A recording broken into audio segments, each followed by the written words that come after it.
The slides are visible.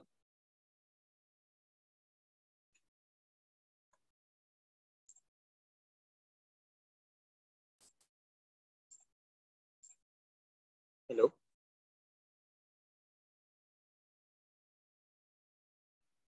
Yes, sir. Slides are visible. Okay. Okay. So in the last lecture, we are discussing about all the theoretical portions related with the vertical column, and just highlighted the asanas which we can just perform regarding the vertical column. In this lecture, we are just having a short look of all the asanas which are mentioned over researches which we can just for the sake of benefits of good health of vertebral column.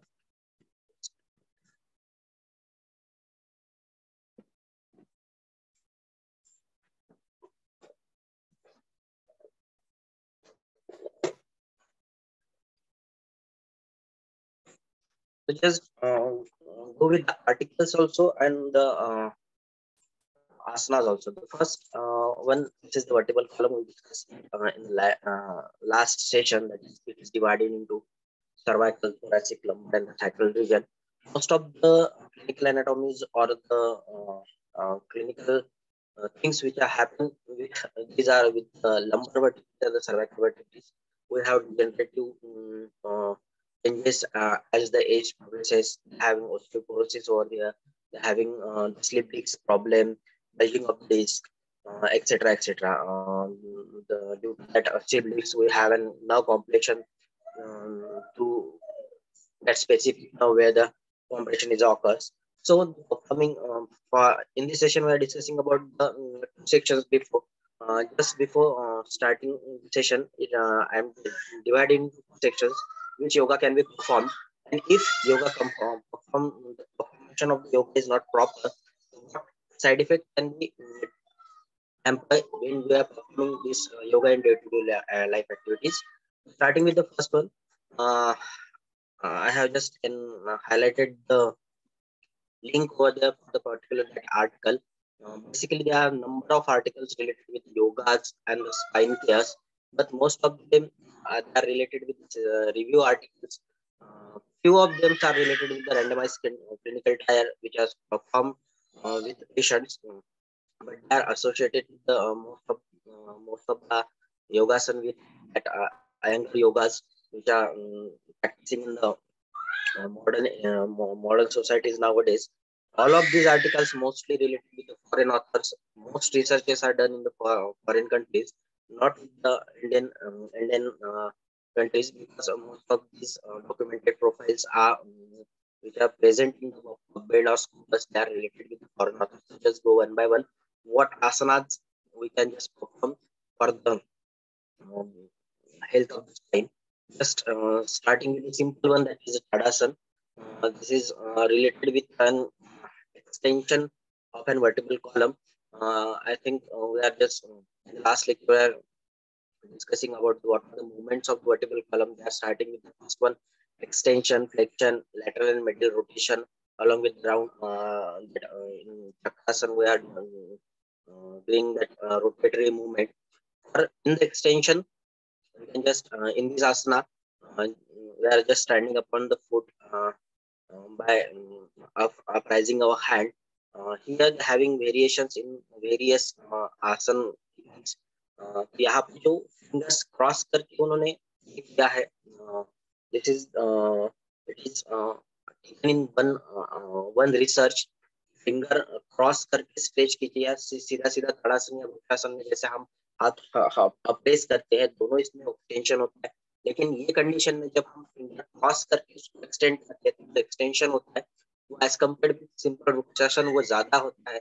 इसलिए ताड़ासन simple warming exercise से भी हम start कर सकते हैं. जैसे हमने बोला है कि बहुत एक्सरसाइज करने से पहले हम थोड़ा सा वार्मिंग एक्सरसाइज करेंगे, तो ऐसे इसमें भी एक्सटेंशन होता है, बैक की मसल्स होती है along with thighs muscles, along with legs muscles. तो ऐसे कंडीशन में सबसे बेस्ट जो आसन है जहाँ से हम स्टार्ट कर सकते हैं, दिस इज विद ताड़ासन. ये एक्सटेंशन में आएगा, इसलिए ये बेनिफिट होता है वर्टिकल कॉलम को. Then in the same article that I just mentioned, second asana, which can be beneficial for the body, that is पार्श्व कोणासन। अभी ये आसन भी हमने बहुत बार देखा है, इसके सराउंडिंग आसन भी यूज होते हैं, त्रिकोणासन, त्रिकोणासन, ये भी आके आएंगे। तो यहाँ पे particularly again is an extension of the muscles related with one sided portion, जहाँ पे हम आर्म एक्सटेंड कर रहे हैं, वो पोर्शन यहाँ पे एक्सटेंशन में जाता है, वो साइड यहाँ पे एक्सटेंशन में जाती है। उसके अपोजिट साइड जहाँ पे एल्बो फ्लेक्स होता हुआ फ्लोअर को टच कर रहा है, यहाँ पे ये फ्लेक्शन में होती है। तो यहाँ पे एक ही जगह पे दोनों जो मसल्स होते हैं वो कॉन्ट्रैक्ट रिलैक्स होती है, इसलिए इसका भी प्रेशर अच्छे से क्रिएट होता है। वर्टिबल कॉलम, यहाँ पे complete vertebral column at both movement extension create extension pressure create करता है। तो ये भी वर्टिबल कॉलम के लिए बहुत अच्छा एक्सरसाइज है। Along with this having thigh, जहाँ पे हम एक्सटेंशन किया है तो ये दोनों मसल आर्म फोरआर्म यहाँ पे एक्सटेंशन में जाएंगे। यहाँ पे थाई का भी एक्सटेंशन है, नी का भी एक्सटेंशन है, हिप का एक्सटेंशन है, एंकल का भी एक्सटेंशन है। उसके अपोज में यहाँ पे नेक्स्ट जो लेग होता है, यहाँ पे फ्लेक्शन होता है, नी का भी फ्लेक्शन है, एंकल का भी फ्लेक्शन है, प्लांटर फ्लेक्शन यहाँ पे होता है। Along with this shoulder flexion है, यहाँ पे वेट एंकल जॉइंट आता है। तो ये कंप्लीट आसन जो भी पूरे जॉइंट्स है या मसल्स है उसको रिलैक्स करने का काम करता है। हाँ, जब आसन हम परफॉर्म करते हैं तो just starting just Supen position, फिर इसको हम किरेरासन में जाके उसको हाथ नीचे रख एक्सटेंड करते हैं। तो ये भी एक आसन है जो हम वर्टिबल कॉलम से रिलेटेड कर सकते हैं। इन ये एक इजी आसन है, वज्रासन। प्रोन पोजीशन में है, प्रोन पोजीशन के बाद हम सिर्फ स्टैंडिंग हुए, नी के ऊपर आए, हाथ के ऊपर आए, और जो सर्वाइकल रीजन है उसको अपर डायरेक्शन में मूव किया है। तो ऐसे कंडीशन में it is just somewhat flexion, यहाँ पे जो है समवट फ्लेक्शन सबसे पहले यहाँ पे आता है वर्टिबल कॉलम का, और फिर यहाँ पे ये एक्सटेंशन में जाता है along with the cervical region. अगर सर्वाइकल से रिलेटेड कोई भी तकलीफ है तो थोड़ा सा उसको संभाल के करना पड़ता है। तो ये और एक इजी आसन है जो हम day to day life activity में कर सकते हैं, क्योंकि बहुत सारे आसन हम ऐसे करते हैं कि पहले दिन से हमें स्टार्ट करना है तो ये इजी आसन से जहाँ से हम स्टार्ट कर सकते हैं। जैसे पहली बार ताड़ासन देखा, वज्रासन देखा, इसमें भी ज्यादा प्रेशर क्रिएट नहीं होता क्योंकि पूरी बॉडी का वेट जो है वो एक नी पे आता है या आर्म पे आता है, इसलिए पूरा वेट वर्टिबल कॉलम पे नहीं गिरता है, तो वो हम इम्प्रूव कर सकते हैं। तो ये भी एक आसन उन्होंने बिगिनर्स के लिए सेम आर्टिकल में मेंशन किया है। इन ये आसन हमने देखा है, हमने देखा है, हिप एक्सटेंशन में देखा था, एंकल फ्लेक्शन में देखा था, भुजंगासन। ऑलमोस्ट जितने आर्टिकल मैंने वर्टिबल कॉलम्स देखे उसमें ये आसन उन्होंने most of the time use किया है, क्योंकि सबसे ज्यादा जो एक्सटेंशन या एक्सटेंशन की प्रेशर जहाँ पे क्रिएट होता है वो भुजंगासन में होता है। तो ये आसन ऑलमोस्ट हर आर्टिकल में हमने देखा है परफॉर्म करते हुए कि जितने भी रिसर्चेस हुए हैं। एक रिसर्चेस हमारे कॉलेज में ही हुआ था योगा नॉन परफॉर्मिंग और परफॉर्मिंग में, जिन्होंने जहाँ पे हमने सर्वाइकल सॉरी वर्टिब्रास के कर्वेचर्स थे वो स्टडीज किए थे, उसके भी लिंक मैंने लास्ट में दिया है, हमारे एचओडी नाम का प्रोजेक्ट। इसमें भी हमें चेंजेस मिले हैं। अगर जो परफॉर्मिंग है उनमें जो बैक पेन या सर्वाइकल पेन या लंबर पेन था उसमें रिड्यूस्ड हुआ है बहुत अच्छी तरीके से। तो भुजंग उन्होंने भी 8 आसन उन्होंने कंपाइल किए, उसमें से भी एक आसन ये भुजंगासन है। इसमें जैसा हम देख रहे हैं सबसे पहले हम पोजीशन में होते हैं, फिर हाथ को सपोर्ट ऑफ हैंड्स हम अपर डायरेक्शन में मूव होते हैं। ऐसे कंडीशन में मूव होते वक्त जो मूवमेंट होती है तो वो प्रेशर क्रिएट करता है बैक मसल्स में, और जो लॉन्ग मसल्स होते हैं स्टैंडिंग मसल्स उसमें वो लेकिन एक्सर्शन देता है और वो एक्सर्ट करता है। ये भी एक्सटेंशन मूवमेंट में आता है आसन्स के। देन शलभासन और एक सजेस्टेड आसन again for the extension of vertebral column. यहाँ पे अगेन पूरे बॉडी का एक्सटेंशन हो रहा है, हाथ भी पीछे और हमने टाई अप किए हैं, टाइप करने के बाद यहाँ पे पॉइंट आउट दिखता है कि ये भी फ्रंट एक्सटेंशन में गया, थाई कंप्लीट एक्सटेंशन में है, लेग कंप्लीट एक्सटेंशन में है। यहाँ पे वो प्लांटर फ्लेक्शन में गया, एंकल जॉइंट। तो ये जो पूरी बैक है एक्सटेंशन में जाती है। इसी के साथ जो ये पोर्शन है एंटीरियर पोर्शन एब्डोमिनल वॉल का, क्योंकि जब इस लास्ट लेक्चर में मैंने बताया था कि extension of the vertebral column it's not only associated with muscles of the back, it is also associated with the muscles of the abdomen also. तो यहाँ पे ये एग्जैक्ट प्रेशर केयर करता है एब्डोमिनल मसल, 4 एब्डोमिनल मसल्स होती है, तो वहां पे भी वो प्रेशर क्रिएट होता है। तो ये थाई जब एक्सटेंशन में गया एंटीरियर कंपार्टमेंट, अब यहाँ पे हैमस्ट्रिंग मसल है वो फ्लेक्शन के लिए काम में आती है, यहाँ पे एक्सटेंशन होता है। तो ये जो प्रेशर क्रिएट होता है एब्डोमेन और थाई को एंटीरियरली क्रिएट होता है। उसके बाद एक्सटर्नली या posteriorly it is just created on the hip region, buttocks region and the vertebral column. तो ये भी एक आसन है जो पर्टिकुलरली हम करते हैं for the involvement of vertebral column. और एक आसन उसी आर्टिकल में उन्होंने सजेस्ट किया था, दैट इज प्रोत्तंगासन। अब ये अपर फ्लैंक योगा पोज, ये थोड़ा सा डिफिकल्ट आसन में आता है। डिफिकल्ट इन द सेंस अगर रेगुलर प्रैक्टिस नहीं रही तो, क्योंकि शोल्डर यहाँ पे ओवर एक्सटेंड हो रहा है, क्योंकि यहाँ पे आप देख सकते हो कि शोल्डर स्ट्रेट करने के बाद यहाँ पे पाल्म भी फ्लेक्स्ड है, मींस दिस जॉइंट फ्लेक्स होता है। तो ऐसे कंडीशन में मोस्टली हम सुपाइल पोजीशन में रहते हैं, ऐसे हाथ को पीछे रख के फिर बॉडी को ऊपर उठाते हैं। तो ऐसे ऊपर उठाते समय ये जो रीजन आती है आर्म की और फोर आर्म की, यहाँ पे सबसे ज्यादा प्रेशर क्रिएट होता है। इसलिए अगर या इस आसन की या इसके पहले आसन की या फ्लेक्सिबिलिटी शोल्डर जॉइंट की और एल्बो जॉइंट की नहीं रही तो ये प्रेशर क्रिएट करता है शोल्डर जॉइंट की और एल्बो जॉइंट। इसके साइड इफेक्ट भी बहुत हो सकते हैं। अगर आप रेगुलरली योगा करते हो तो ये आसन अच्छा एक्सटेंशन क्रिएट करता है वर्टिब्रल कॉलम, क्योंकि पूरा pressure towards the shoulder region only. तो बाकी भी कोई भी सपोर्ट यहाँ पे बॉडी का पूरे बॉडी का तौर पे नहीं है, यहाँ पे सिर्फ वो सपोर्ट करता है, वो सिर्फ टच होता है। जो वेट कैरिंग ये जो होता है ये शोल्डर जॉइंट होता है, और इस कारण ये जो मसल्स है जो शोल्डर से रिलेटेड है और वर्टिब्रल कॉलम से रिलेटेड है, particularly toward the medial aspect, it is serratus anterior, rhomboides major, rhomboides minor, जो मसल होती है जो अटैच होती है वर्टिब्रल कॉलम से। उसके बाद लेवेटर स्कैपुली और सर्वाइकल स्पेंचियस, ये जो मसल्स होती है शोल्डर वेट बेयर कर रहा है, इसलिए वो ज्यादा प्रेशराइज होती है। इस कारण वो आजू बाजू के फाइबर्स को भी स्ट्रेंथ देती है। तो ये भी एक आसन है जो अगर हम सर्वाइकल रीजन से रिलेटेड कोई आसनास करना है हमें तो हम इससे रिलेटेड ये आसन कर सकते हैं। तो ये भी एक आसन सेम आर्टिकल में उन्होंने दिया है कि प्रोत्तनासन जो हम वर्टिब्रल कॉलम की हेल्थ के लिए या स्पाइन की हेल्थ के लिए कर सकते हैं। देन नेक्स्ट आसन जो है दैट इज गोमुखासन। ये भी एक सिंपल आसन है जो हम वर्टिब्रल कॉलम के लिए या स्पाइन के हेल्थ के लिए करते हैं। जो इंडिकेटेड किया है उन्होंने यहाँ पे again they are just all the muscles on in the anterior compartment वो एक्सर्शन में जाते हैं, और posteriorly they are just somewhat erect. अब इरेक्ट है तो वो ना फ्लेक्शन में है ना एक्सटेंशन में है।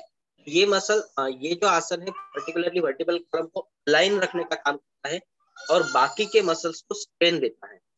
बेसिकली वर्टिब्रल कॉलम कोई भी आसन जो है बेसिक जो आसन की जो कंडीशन है ये है जो हमें हमारी बॉडी मेंटेन करनी पड़ती है या उसे अलाइन करना पड़ता है। तो प्रॉपर अलाइन में वर्टिब्रल कॉलम रहने के लिए ये आसन बहुत अच्छा है जिससे बॉडी अलाइन होती है। तो यहाँ पे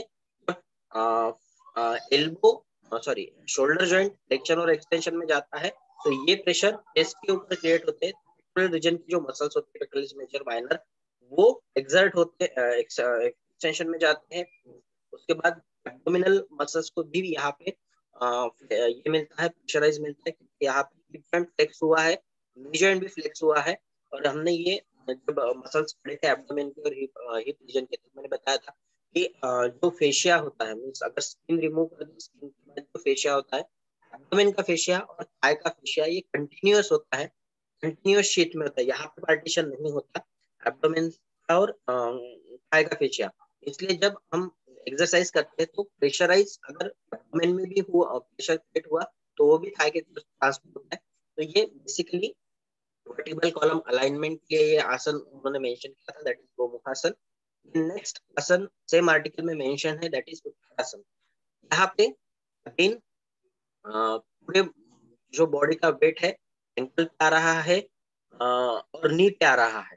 पर जब बॉडी वेट स्ट्रेट होती है, हम इसकी पोजीशन भी लास्ट स्टेज में देखेंगे, हमें स्टैंडिंग पोजीशन में कैसे रखना रहना है। दोनों बॉडी हिस्से जब हम उसको दोनों सेक्शन में लेते हैं तो दोनों साइड में सेम वेट आना चाहिए। इस आसन में पर्टिकुलरली जो अलाइनमेंट होती है वो लग जाते हैं एंटीरियरली, थोड़े से अंदर की ओर झुके हुए रहते हैं। तो ऐसे कंडीशन में जो पूरा वेट आता है वो बियर करने के लिए ये जो मसल है हिप जॉइंट जहाँ फ्लेक्स हुआ है, तो ये थाई मसल्स एंटीरियर कंपार्टमेंट और पोस्टीरियर कंपार्टमेंट की ये प्रेशराइज्ड होती है। इस कारण ये जो मसल अटैच होती है हिप बोन को और ये हम फोर्सफुली इसको स्ट्रेच रखने की कोशिश करते हैं, तो उस कारण जो पोर्शन पोस्टीरियरली होता है वो भी प्रेशराइज्ड होता है। और ये सिंपल आसन है, यहाँ पे वर्टिकल कॉलम एक्सटेंशन में दिखता है ना फ्लेक्शन में दिखता है, लेकिन वो बैक मसल्स को प्रेशर क्रिएट करता है, वो उसको एक्सटेंशन में लेता है, मसल्स को ना फील करता है, इसलिए वो मसल्स भी रिलैक्स होते हैं। ये जैसे वर्टिकल कॉलम के आजू बाजू की मसल्स कॉन्ट्रैक्शन रिलैक्सेशन हुए, तो ये भी एक आसन है जिसकी वजह से हम बाद में जो एक्सटेंशन और फ्लेक्शन मूवमेंट्स है वर्टिकल कॉलम की वो भी हम अच्छे तरीके से कर पाते हैं। तो सेम आर्टिकल में उन्होंने ये भी आसन एक मेंशन किया था, उत्तरासन, जो हम वर्टिकल कॉलम की केयर के लिए कर सकते हैं। Then next that is ushtrasana. Same आसन, अब यहाँ पे सेम स्टैंडिंग पोजीशन में है, नी बेंड किया, नी बेंड करके बैठे, फिर हमने आसन पीछे की ओर झुकाया, जैसे ये आसन में हमने देखा था पूर्व उत्तानासन में, जहाँ पे हमने पूरा शोल्डर फ्लेक्स किया है, आर्म को कवर पे यहाँ पे ये किया है, प्रेशराइज किया है और ऊपर उठाया है। सेम कंडीशन यहाँ पे है कि यहाँ पे शोल्डर जॉइंट फिक्स हुए, फाइबर एक्सटेंड होते हैं, पीछे की तरफ जाते हैं, और उसके बाद ये जो पूरा बॉडी का प्रेशर होता है यहाँ पे नी जॉइंट पे और साथ ही एंकल जॉइंट पे और यहाँ पे आता है। तो ये भी आसन है वर्टिबल कॉलम का कंप्लीट एक्सटेंशन करता है, हाइपर एक्सटेंशन और एक्सटेंशन। तो यहाँ पे भी एंटीरियर एब्डोमिनल वॉल के जो मसल्स होते हैं, यहाँ का फैट जो होता है वहां पे वो प्रेशर क्रिएट करता है, साथ ही यहाँ पे एक्सटेंशन हो रहा है, तो यहाँ पे भी वर्टिबल कॉलम का एक्सटेंशन होता है और ये भी प्रेशराइज होता है। बेसिकली जो एब्डोमिनल बेली कम करने के लिए जो आसन बोले जाते हैं उसमें भी ये आसन बोला गया है, और इसमें फ्लेक्सिबिलिटी भी बढ़ती है वर्टिबल कॉलम की। सेम आर्टिकल में और एक आसन उन्होंने मेंशन किया, अभी तक जितने आसन हमने देखे they are all related with the extension और the normal to maintain the normal alignment of the vertebral column. यहाँ पे एक आसन और है, that is adhomukha shavasana. Adhomukha shavasana, downward facing dog position, basically just related with the parvatasana also. जैसे हमने सूर्य नमस्कार हम 12 आसन करते हैं, उसमें भी एक आसन से रिलेटेड आता है। अब यहाँ पे बेसिकली क्या होता है, हिप जॉइंट फ्लेक्स है, वर्टिकल कॉलम स्लाइटली फ्लेक्शन में आता है, बेसिकली जॉइंट्स बहुत मूवेबल नहीं है, इसलिए बहुत ज्यादा फ्लेक्शन बहुत ज्यादा एक्सटेंशन वर्टिकल कॉलम से नहीं रिलेटेड नहीं होते, फ्लेक्शन हिप जॉइंट का है। तो ऐसे कंडीशन में ये जो थाई मसल्स होती है फ्लेक्शन की जो काम में आती है वो प्रेशराइज होती है, वो फ्लेक्शन में जाती है। अब अगेन यहाँ पे जो बॉडी वेट है वो सेंट्रल बॉडी वेट होता है वो दोनों हिस्सों में बराबर बांटा जाता है। इस कारण ये जो बैक की मसल्स है वो भी प्रेशराइज होती है, उस कारण यहाँ पे भी कॉन्ट्रैक्शन और रिलैक्सेशन होता है। और अगेन सेम वो वर्टिबल कॉलम को अटैच है, इसलिए यहाँ ये आसन से भी वर्टिबल कॉलम की फ्लेक्सिबिलिटी थोड़ी फार ये होती है, इम्प्रूव होती है। That is adhomukha shvanasana. Same article में और एक आसन उन्होंने मेंशन किया था, दैट इज पश्चिमोत्तानासन। ये हमने बहुत बार देखा है। ये आसन जो पर्टिकुलरली फ्लेक्शन में, again related with flexion of the vertebral column, hip joint का फ्लेक्शन है, वर्टिब्रल कॉलम का फ्लेक्शन है। यहाँ पे हैमस्ट्रिंग मसल एक्सटेंशन में जाती है, बैक ऑफ थाई वाला। ये जो पोर्शन है नी जॉइंट एक्सटेंशन में है, एल्बो एक्सटेंशन में है, नॉर्मल एक्सटेंशन में, एंकल रेस्ट में होता है।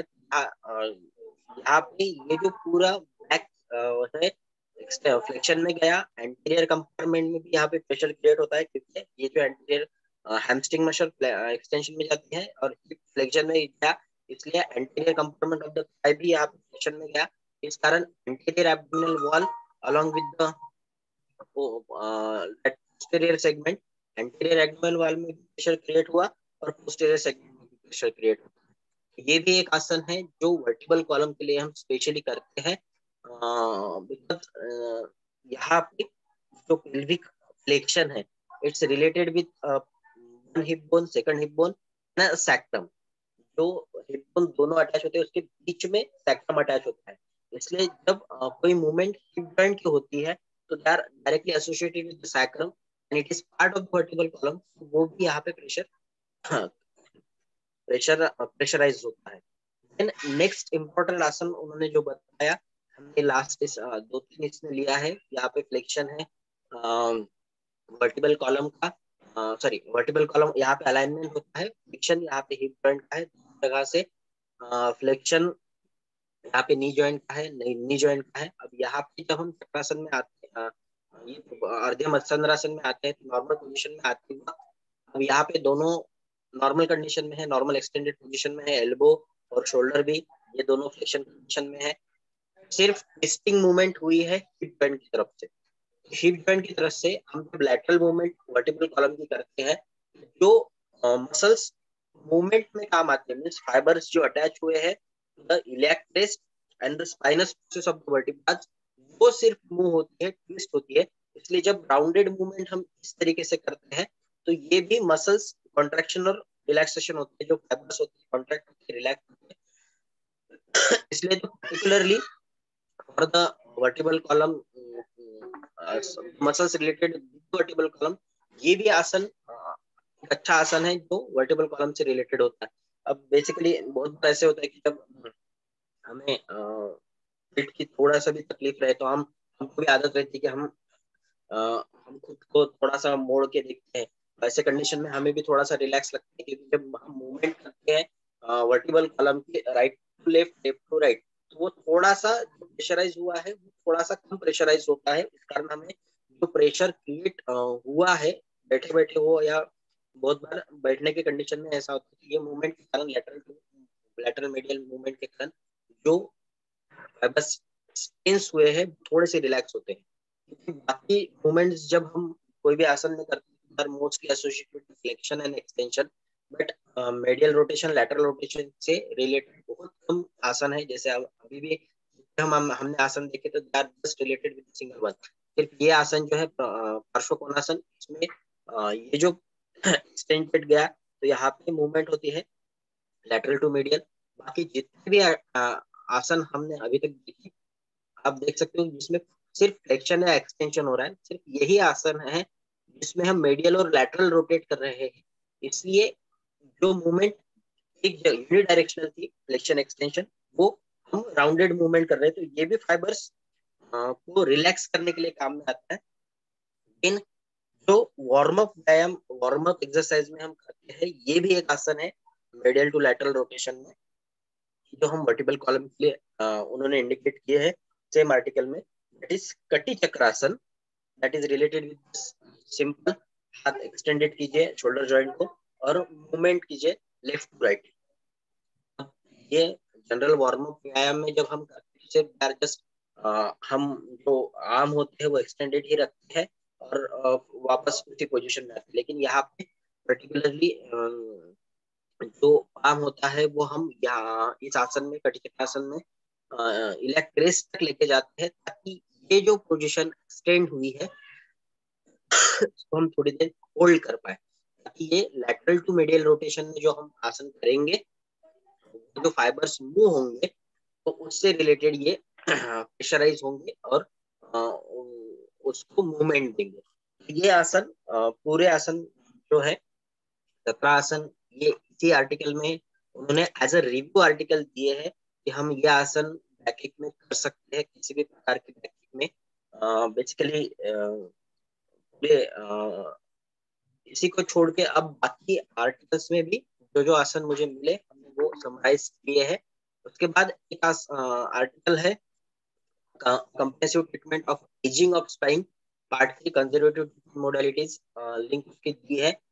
इसके अलावा मैंने बेसिकली जैसे मैं बोला कि बहुत जगह पे बहुत आसन रिपीट थे, वो छोड़ के उन्होंने कुछ आसन बताए हैं। अब कोई भी आसन या तो अल्टीमेट एम है जो था स्पाइन से रिलेटेड था। अब हर रिसर्च की चॉइस अलग होती है, इसलिए उन्होंने उनके हिसाब से आसन उनके एनलिस्टिंग में के ऊपर में से कुछ आसन कॉमन उन्होंने रखे थे, जैसे त्रिकोणासन, ताड़ासन, ये जो आसन है वो कॉमन में रखे थे। लेकिन उसको छोड़ के इन्होंने ये भुजंगासन, उसको छोड़ के 3 आसन इन्होंने एक्स्ट्रा दिए, दैट इज एक पाद आसन, बालासन एंड प्रवृत्त पार्श्व कोणासन। तो उसमें त्रिकोणासन ये हमने बहुत बार देखा है, दिस इज द त्रिकोणासन। यहाँ पे हिप जॉइंट फ्लेक्शन में गया है, प्रेशराइज होता है हिप जॉइंट फ्लेक्शन में जाने के कारण थाई, हैमस्ट्रिंग मसल, और ये जो वर्टिबल कॉलम है ये यहाँ पे स्ट्रेट है, पर एज यहाँ पे एक्सटेंशन हिप जॉइंट का एक जगह पे फ्लेक्शन है, तो वो प्रेशराइज करता है वर्टिबल कॉलम के सैक्रम और लंबर वाले पोर्शन को, और वो वही ये इंप्रूवमेंट देता है लोअर बैक एक पे। उसके बाद जो उन्होंने एक पाद आसना बोला, वन लेग पोस्चर, इसमें भी मेन फंक्शनिंग जो है वो बॉडी को या वर्टिकल कॉलम को अलाइन करने का आसन, अलाइन करने के लिए आसन उन्होंने प्रिस्क्राइब किया है। इसमें अब जो है दोनों आसन को उन्होंने एक पाद आसन बोला है। बेसिकली दोनों इसके बैलेंसिंग बॉडी की बहुत जरूरी है। स्टैंडिंग पोजीशन में भी दिखने में बहुत इजी लग रहा होगा, क्योंकि जब हम यहाँ पे नी फ्लेक्स करते हैं तो बहुत बार वो हिप जॉइंट टच भी नहीं होता, क्योंकि ये जो पोर्शन होता है मसल से रिलेटेड या anterior compartment of thigh and hamstring muscles, ये स्ट्रेच नहीं हो पाते चढ़ने के लिए। ये भी एक पाद प्रमाणासन है, और ये भी सेम यहाँ पे भी बैलेंसिंग की सबसे ज्यादा जरूरत होती है, क्योंकि पूरा वेट जो है वो एक ही बॉडी पे है, और ये जो पूरी उन्होंने आसन किया है ये पूरे बॉडी को उन्होंने बैलेंसिंग किया है। तो ये आसन उन्होंने एजिंग ऑफ स्पाइन के लिए बताया था उनके आर्टिकल में। अब बेसिकली हर आर्टिकल जितने मैंने देखे ऑलमोस्ट सभी ने बताया कि उन्होंने जो जो आसन सिलेक्ट किए हैं उसके अच्छे ही रिजल्ट है, result in the sense of back pain, postural defect कुछ होगा तो उससे रिलेटेड दो आर्टिकल मुझे ऐसे मिले कि जिन्होंने मेंशन, ये पर्टिकुलरली आर्टिकल मेंशन कि जिन्होंने साइड इफेक्ट बताया है योगासना के, वो भी हमने यहाँ पे एनलिस्ट किए हैं। तो जो नेक्स्ट आसन बोला, ये भी आसन इजी है, वर्टिबल कॉलम फ्लेक्शन में काम में आता है, हिप जॉइंट फ्लेक्स हो रहा है यहाँ पे, सिंपल सिटिंग पोजीशन में हम बैठे, उसके बाद हम फ्लेक्स हुए आगे की ओर, उसके बाद हाथ पीछे की ओर लेके गए एक्सटेंशन में, पहले नॉर्मल पोजीशन में थे, एक्सटेंशन एक्सटेंशन में, इसको फिर फ्लेक्शन में लाया नॉर्मल इसमें, और फिर हाफ साइड एक्सटेंशन किया। तो यहाँ पे ये पूरा जो राउंडेड स्ट्रक्चर है इस फ्लेक्शन, जैसे हम पश्चिमोत्तानासन में हमने देखा, लेकिन यहाँ पे वहां पे नी भी एक्सटेंड होता है, लेकिन यहाँ पे नी फ्लेक्शन में है, तो ये भी प्रेशर क्रिएट करता है। और ये इस रिसर्च में उन्होंने बालासन का भी उपयोग किया था। देन पार्श्वकोणासन, अभी बेसिकली सेम पार्श्वकोणासन एक ही प्रकार का होता है, अब वो अलग अलग तरीके से अलग अलग ऑथर्स ने उसको मॉडिफाई किया अकॉर्डिंग टू द रिसर्च, और उन्होंने उसके भी रिजल्ट्स देखे। तो यहाँ पे उन्होंने पार्श्वकोणासन का रिजल्ट देखा था।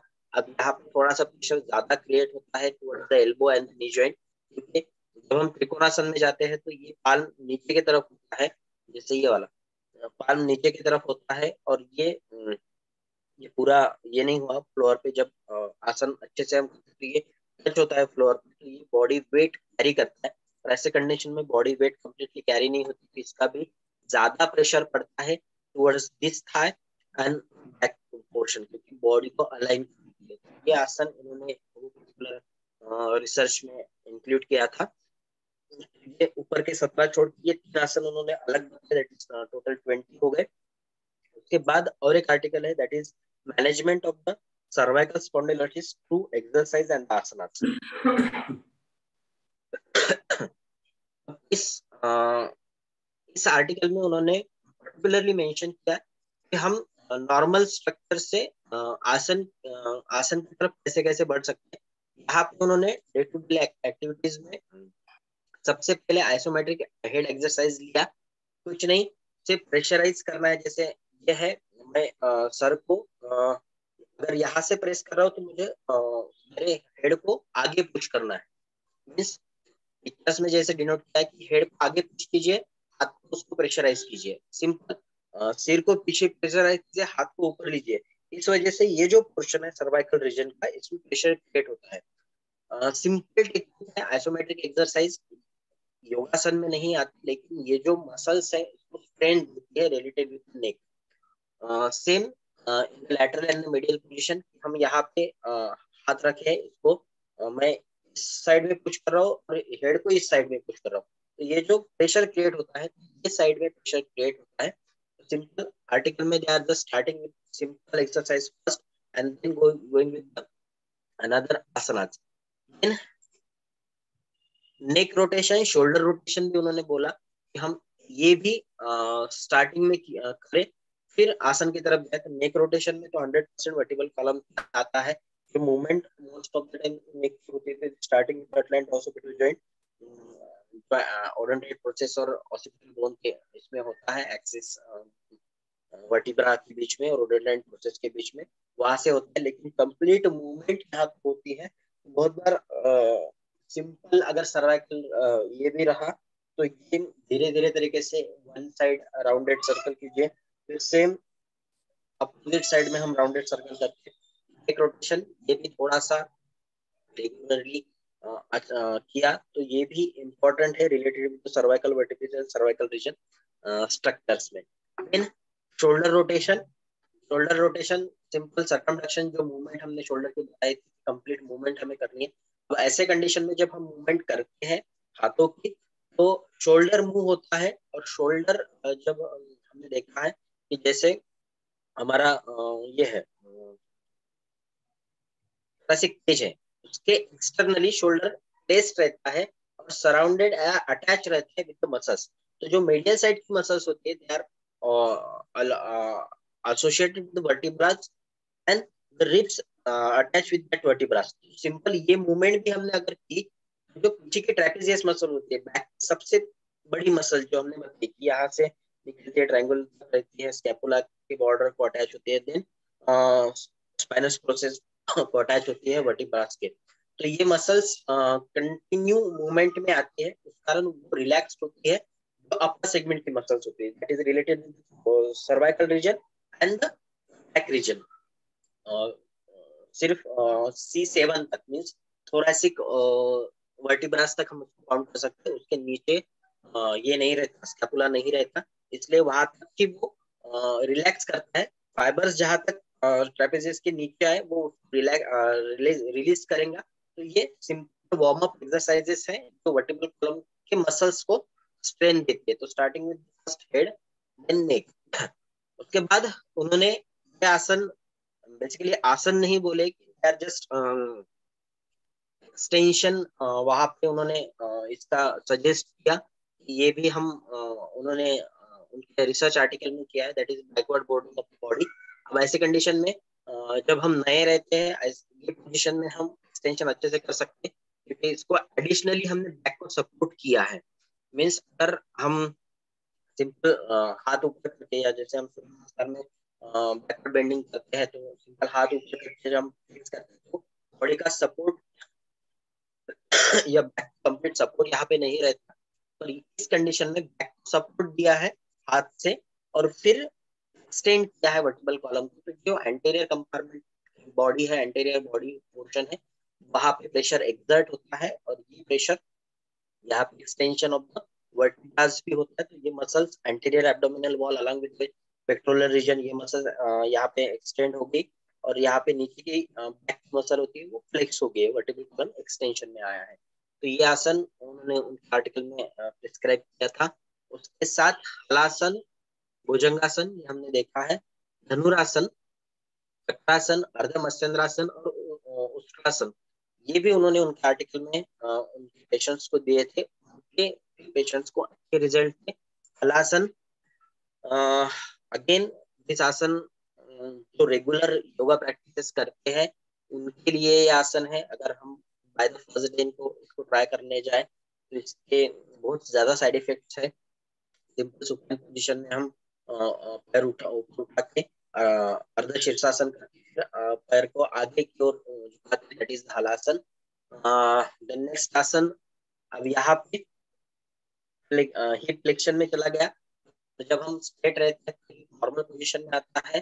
फिर बॉडी को ऊपर लेते वक्त ये जो पोर्शन होता है ये एक्सटेंशन में जाता, फ्लेक्शन में जाता है वर्टिकल कॉलम, और धीरे धीरे जब पैर नीचे आते हैं तो वो कंप्लीट एक्सटेंडेड पोजीशन में रहता है। तो ये कंप्लीट प्रेशर एक्सर्ट करता है towards the anterior abdominal wall again with the muscles of the back. Then just exactly opposite this asana, this is the dhanurasana. Again पीछे मोड़ के पैरों को पकड़ना, ये भी फ्लेक्सिबिलिटी जब बड़ी की होती है तभी हम ये कर सकते हैं। ऐसे कंडीशन में यहाँ पे pressure again complete anterior segment को प्रेशराइज करता है, that is pectoral region, anterior abdominal wall, anterior thigh. और जब हम इसको पकड़ते हैं तो ये कंप्लीट एक्सटेंशन में जाता है ये पोर्शन। और फ्लेक्शन एक्सटेंशन, जैसे हम नॉर्मल है फ्लेक्शन में है, ऊपर पीछे की तरफ जब हाथ पकड़ने को जाएंगे तो पोजीशन थे, that is extension of the vertical column. यहाँ पे एक्सटेंशन में जाएगा, दैट इज धनुरासन। देन इसके opposite that is chakrasana. Same यहाँ पे बॉडी जो है वो इसमें समान हिस्सों में डिवाइड होती है, तो पूरा प्रेशर यहाँ पे दो हिस्सों में आता है, पैरों पे भी और हाथ पे भी। तो सिंपल पोजीशन में रहते हैं, बॉडी पे हम जब ऊपर उठते हैं तो यहाँ पे ये चक्राकार यानी सेमी सर्कुलर होता है। तो ये एंटीरियर वॉल जो होती है वो प्रेशराइज होती है, फ्लेक्शन में जाती है, ये एक्सटेंशन में जाता है। तो ये भी एक आसन है जिससे हम वर्टिकल स्पाइन पे इम्प्रूवमेंट कर सकते हैं। लेकिन ये जैसे जैसे बाकी आसन हम करेंगे वैसे वैसे फिजिबिलिटी बढ़ेंगी, उसके बाद ये तीन आसन हम अच्छे से कर पाएंगे, हलासन, धनुरासन और चक्रासन। उसके बाद उष्ट्रासन, ये पहले के एक आर्टिकल में भी हमने देखा था, कमल सिंपल सिटिंग पोजीशन में हम बैठे उसको झुकाया, चक्रासन की जैसे आए और सॉरी पीछे आए, उसके बाद हाथ को पैर को पकड़ लिया। तो ये पूरा पोर्शन जो है वो नी से लेके एंकल बॉडी को सपोर्ट करता है।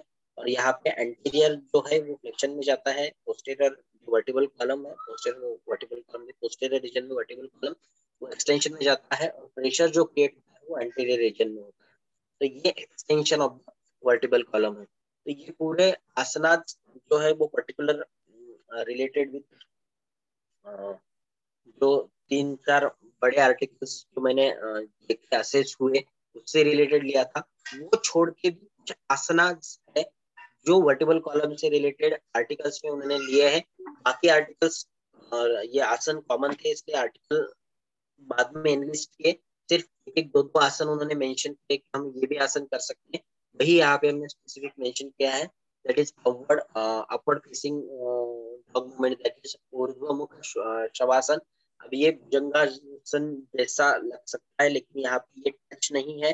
भुजंगासन में ये पोर्शन जो होता है वो बॉडी को टच रहता है और पूरा प्रेशराइज जो होता है वो बैक की ओर आता है। तो ये पोर्शन में जो बॉडी वेट है वो ब्रिज जॉइंट की तरफ ट्रांसफर हो रहा है। उस कारण ये जो प्रेशर ब्रिज जॉइंट की तरफ ट्रांसफर हुआ है, इस कारण ये जो बैक का प्रेशर होता है ये थोड़ा सा कम होता है, तो वो यहाँ की तरफ ज्यादा आ रहा है। जब हम भुजंगासन करते हैं तो बॉडी का वेट द थाई होता है, इस कारण हम उसको मैक्सिमम पीछे की ओर लेके जा सकते हैं, लेकिन यहाँ पे बॉडी अलाइन करने के लिए शोल्डर एंड ब्रिस्ट, इसको ज्यादा हम ये नहीं कर सकते। तो ये भी प्रेशर यहाँ पे एक्सटेंशन होता है वर्टिब्रस कॉलम का। देन ये ऊर्ध्वमुख शवासन था। देन अधोमुख शवासन पर्वतासन के जैसा ही है, ये हमने अभी बताया था। यहाँ पे फ्लेक्शन होता है वर्टिब्रल कॉलम का, हिप जॉइंट का फ्लेक्शन है, एक्सटेंशन है नी जॉइंट का, और यहाँ पे थोड़ा सा डॉर्सोफ्लेक्शन होता है एंकल जॉइंट का, शोल्डर एक्सटेंशन में है। तो ये कंप्लीट जो बो लाइक मूवमेंट होती है, दैट इज अधोमुख शवासन, ये भी इंडिकेटेड है कुछ रिसर्चेस में। धनुरासन, ऊर्ध्वमुख धनुरासन, ये भी हमने देखा अभी 2 आर्टिकल में, ये भी उन्होंने सजेस्ट किया था।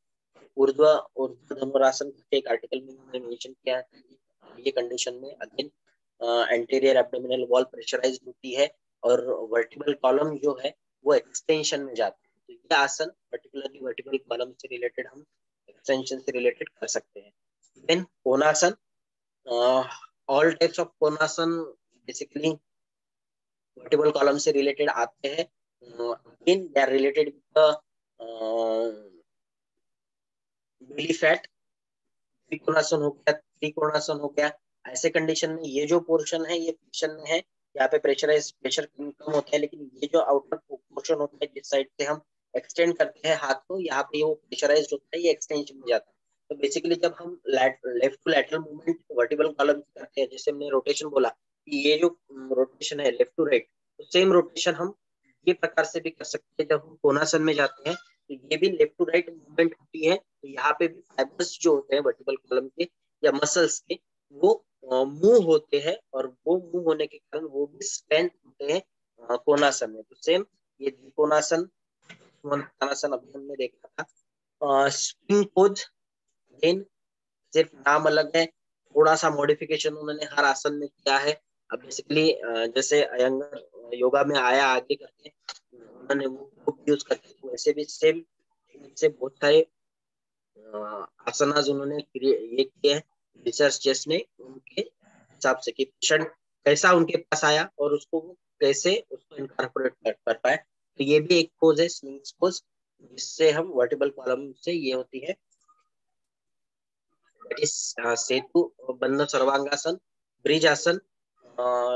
ये किसी भी आर्टिकल में से रिलेटेड मुझे नहीं मिला, लेकिन जो योगा प्रैक्टिसेस करते हैं मायो क्लिनिक्स और ये, वहां पे उन्होंने ये सजेस्ट किया है कि ये भी एक आसन है जो हम योगा वर्टिब्रल कॉलम के लिए कर सकते हैं। तो बेसिकली यहाँ पे ये जो पोर्शन है वो एक्सटेंशन में जाता है वर्टिब्रल कॉलम का, और सर्वाइकल रीजन जो है वो नॉर्मल अलाइन रहती है, लेकिन वो फ्लेक्शन में आती है। Normal align in the sense वो इससे रिलेटेड फ्लेक्शन में आती है, इसलिए ये जो प्रेशर क्रिएट होता है ये बहुत वर्टिब्रल कॉलम की कर्वेचर से होता है, लंबर कर्वेचर पे भी और सर्वाइकल कर्वेचर पे भी, है ना। त्रिकोणासन, त्रिकोणासन सेम जो टेक्निक्स है सेम होती है, प्रेशर भी मेडियली अलग और एक्सटर्नली अलग क्रिएट होता है। Then this is the general again warm up techniques used for the movements or relaxation techniques for the muscles of the back. Left to right उसको करना है, सिंपल सुपाइन पोजीशन में हम सुपाइन पोजीशन में रहते हैं, हिप जॉइंट को flex करते हैं, नी जॉइंट को फ्लेक्स करते हैं। उसको करने के बाद जो left to right, right to left movement होती है, उससे रिलेटेड रिलैक्सेशन होता है हिप जॉइंट और बैक मसल्स का। कुछ कारण ये रिलैक्सेशन टेक्निक्स में आता है। सेम दूसरी है ये लास्ट इसमें भी मैंने लिया था, उसको रैपिड में हमने देखा था कि ये हम आसन कर सकते हैं। तो ऐसे टोटल 30 से 40 आसन इंडिकेटेड है या रिसर्च ओरिएंटेड इंडिकेशंस में हमने देखे हैं नेट में। आसन आसन और है, that is first garudasana. Alignment के लिए है सिंपल, जैसे हमने एक पदासन देखा, उसमें बॉडी एक पैर के ऊपर बैलेंस थी, यहाँ पे भी सेम टेक्निक है, एक पैर के ऊपर बैलेंस थी, लेकिन वहां उस आसन में वहां पे जॉइंट फ्लेक्स हुआ था, एंकल को हमने हिप जॉइंट टच किया था। पर ऐसे ये कंडीशन में हम पैर को राउंड करते हैं, फ्लेक्शन करते हैं यहाँ पे, और हाथ को भी फ्लेक्शन करते हैं तो ये ऊपर की तरफ रहता है, तो ये बॉडी को अलाइन करके बैलेंसिंग का काम करते हैं। गरुड़ासन ये भी उन्होंने अलाइनमेंट और जो कर्वेचर से वर्टिबल कॉलम के उससे रिलेटेड दिया है। ये भी एक रिसर्च आर्टिकल में गरुड़ासन का उपयोग हुआ है। लेकिन वीरासन सिंपल वज्रासन को मॉडिफाइड करके टेक्निक्स में उन्होंने बॉडी को अलाइन करके सिंपल रिलैक्सेशन टेक्निक में बैठा है, सीधे बैठाया, ताकि जो आसन हुए है, एक्सर्शन क्रिएट हुआ है मसल्स, उसको रिलैक्सेशन मिले और बॉडी जो है कंप्लीट अलाइन स्ट्रक्चर में रहे। तो वीरासन का भी एक आसन रिसर्चर्स ने इंडिकेट किया है जिससे रिलेटेड हम वर्टिबल कॉलम की हेल्थ प्रिजर्व कर सकते हैं। तो ये भी आसन एक आर्टिकल में मिला था। इन एक और आर्टिकल है that is effect of selected group of asanas used in conjoint management cervical spondylitis mild to moderate severity. Cervical spondylitis में कौन कौन से आसन कर सकते हैं, उन्होंने भी शॉर्ट टेक्निक्स, उनकी जो मेथोडोलॉजी है उन्होंने शॉर्टली ये मेंशन किया था कि स्कंद चक्र शोल्डर रोटेशन से स्टार्ट कीजिए, नेक मूवमेंट्स कीजिए, देन क्रोकोडाइल पोज कीजिए, revise corpus pose that is other shavasana कीजिए, जैसिकासन कीजिए, मांजरासन कीजिए। ये पूरे आसन हमने ऊपर देखे एज सिंपल टेक्निक्स जो स्पॉन्डिलाइटिस में उन्होंने यूज की थी। बेसिकली बहुत बार ये जो होता है, अगर सर्वाइकल रीजन स्पॉन्डिलाइटिस और लंबर स्पॉन्डिलाइटिस जो पेशेंट होते हैं उनको जो आसन करने हैं, बेसिकली जो योगा इंस्ट्रक्टर है या डॉक्टर से उनके अगर इससे किए, उनके कंसल्टेशन से किए तो इसके रिजल्ट अच्छे मिल सकते हैं, नहीं तो इसके साइड इफेक्ट भी बहुत ज्यादा है। देन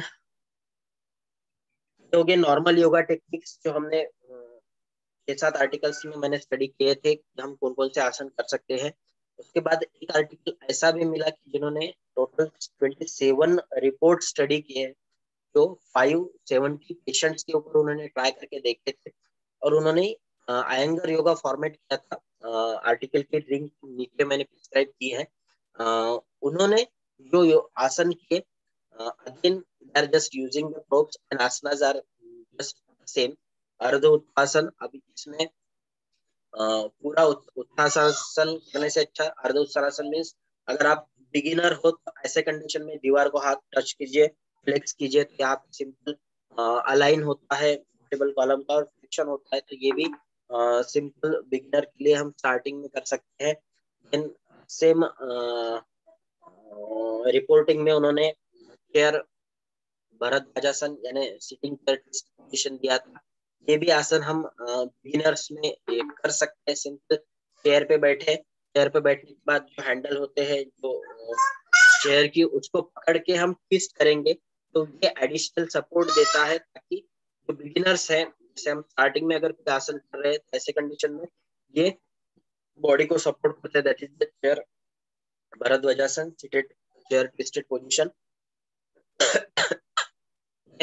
त्रिकोणासन, जो त्रिकोणासन हमने देखा, जैसे बोला कान फ्लोर को टच करता है, तो टच करने के बाद वो वेट भी कैरी करते हैं। अगर अगर हम फ्लेक्सिबली नहीं रहे तो हम ऐसे कंडीशन में तो भी यूज करके भी त्रिकोणासन उन्होंने सजेस्ट किया है।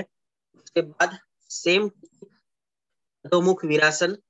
जैसे हमने बालासन देखा है कि हम सिर नीचे लेके गए और हाथ पीछे लेके गए, ऐसे कंडीशन में प्रेशर ज्यादा क्रिएट होता है। पर अगर हमसे ये नहीं हो पा रहा है तो बिगिनर्स में हम अधोमुख वीरासन भी कर सकते हैं। जैसे सिंपल वीरासन में बैठे, वीरासन से बैठने के बाद हम बालासन में जा रहे हैं, ऐसे कंडीशन में हाथ ऊपर कीजिए, तो ऐसे कंडीशन में यहाँ पे फ्लेक्शन होगा, यहाँ पे भी मूवमेंट होगी मसल्स की, फ्लेक्शन एक्सटेंशन, वो भी विजिबिलिटी देंगी वर्टिबल कॉलम को। इन अधोमुख शवासन, अब इसमें प्रोब यूज करके बहुत सारे प्रकार से हम उन्होंने इंडिकेट ये हम कर सकते हैं अधोमुख शवासन। इसमें से जो भी इजी गोइंग है, बेसिकली आसना की कंसेप्ट ये है कि हम हमारे कंफर्ट में जितने टाइम बैठ सके उस आसन को उस तरीके से उतने टाइम के लिए करना है। तो ये बिगिनर्स में अगर मेरा हाथ नीचे तक नहीं जा रहा है अधोमुख आसन में, तो these are the techniques using the props कि हम ये आसन भी कर सकते हैं। देन वीरभद्रासन 2, अब यहाँ पे भी सिंपल वीरभद्रासन है। ये अलाइनमेंट के लिए है, अगेन वर्टिबल कॉलम्स के उन्होंने इंडिकेट किया है। तो यहाँ पे भी प्रोब यूज करके हम वीरभद्रासन का भी यूज वर्टिब्रल कॉलम या सराउंडेड मसल्स के लिए कर सकते हैं। देन उचित पार्श्वकोणासन, यहाँ पे अगेन प्रोब यूज किए हैं, हम किस तरीके से कर सकते हैं। जैसे त्रिकोणासन, त्रिकोणासन और द्विकोणासन में सेम है, सिर्फ एंगल जो होता है यहाँ पे एंगल, ये जो है फ्लेक्शन शोल्डर जॉइंट का यहाँ पे ऑब्यूज गया है, वहां पे परपेंडिकुलर रहा, हाथ आगे की ओर रहा, जस्ट त्रिकोणासन। वो उचित पार्श्वकोणासन में यहाँ पे दोनों जगह पे प्रोब यूज करके इस तरीके से भी हम कर सकते हैं। देन परिशिष्ट पादोत्थानासन, अब यहाँ पे सिर्फ फ्लेक्शन करना है हमें और नॉर्मली मूवमेंट करनी है, flexion to extension of vertebral column, और बैक पेन बहुत ज्यादा है एट द बिगिनर स्टेज, हम इस तरीके से इसको भी कर सकते हैं।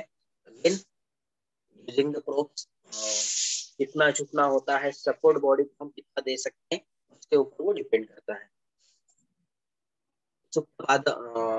सुप्तासन, दैट इज रिसाइक्लिंग को, बेसिकली यहाँ पे सिंपल सुपाइन पोजीशन में, सुपाइन पोजीशन में रहेंगे, हाथ को पैरों को ऊपर करेंगे। तो बेसिकली हम खुद उठने की कोशिश जब करते हैं तो जो वर्टिब्रल कॉलम होता है वो फ्लेक्शन में जाता है, ऐसे कंडीशन में फ्लेक्शन और एक्सटेंशन होता है। लेकिन बिगिनर्स में अगेन जब हम स्टार्टिंग में हो जाएंगे तो ये जो प्रेशराइज्ड होता है, तो ओवरवेट हम उठ नहीं पाते, तो ऐसे कंडीशन में सपोर्ट देके हम उठ सकते हैं। ये भी आसन उन्होंने वर्टिब्रल कॉलम के लिए बोला है।